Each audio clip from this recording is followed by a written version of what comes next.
บายดีไพลินดา พิรวันหรือว่ากิ๊กนั่นเองที่ว่าทุกคนฮู้จักกันในนามนางสาวลาวประจำปี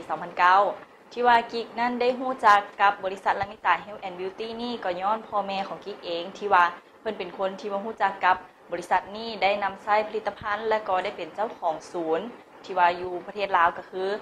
โมบาย081นั่นเองแล้วก็ได้ฮู้จักกับธุรกิจนี้ที่สวยงามนี้เพราะว่าธุรกิจนี้เป็นธุรกิจที่ว่าให้ได้แท้และก็บ่มีการที่ว่าหมกเม็ดเนาะเรื่องสินค้าก็คือกาแฟนี่ถือว่าดีหลายและทุกคนก็ยอมรับว่าสินค้าอยู่ในบริษัทเลมิต้านี่กินดีไส้ดีและก็ให้รายได้กับเฮานำเจ้าทำมาเปรียบเทียบกับลมิตาแต่ก่อนเนาะคนในประเทศลาวก็ยังบ่ฮู้น้อยแต่ว่าเดี๋ยวนี้ถือว่าลมิตาอยู่ในประเทศลาวนี่ถือว่ามีเป็นที่ชื่อเสียงแล้วก็เป็นอันดับหนึ่งเลยถือว่าไผที่ว่าบ่ฮู้จักลมิตานี่ถือว่าเป็นคนที่ว่าตกรุ่นเจ้าแม่นแล้วที่สำคัญกิ๊กก็ยังเป็นหนึ่งในพรีเซนเตอร์ให้กับกาแฟเนาะแล้วก็มีน้ำดำมีผลิตภัณฑ์3อย่างกันที่ว่าเป็นแล้วก็ไปโฆษณาอยู่ที่ว่าประเทศลาวเจ้าตอนนี้ก็มีรายการที่ว่ากิ๊กนั้นได้ดำเนินรายการเองก็คือรายการอยู่ที่ช่องลาวสตาร์ของประเทศลาวเนาะก็คือรายการ B+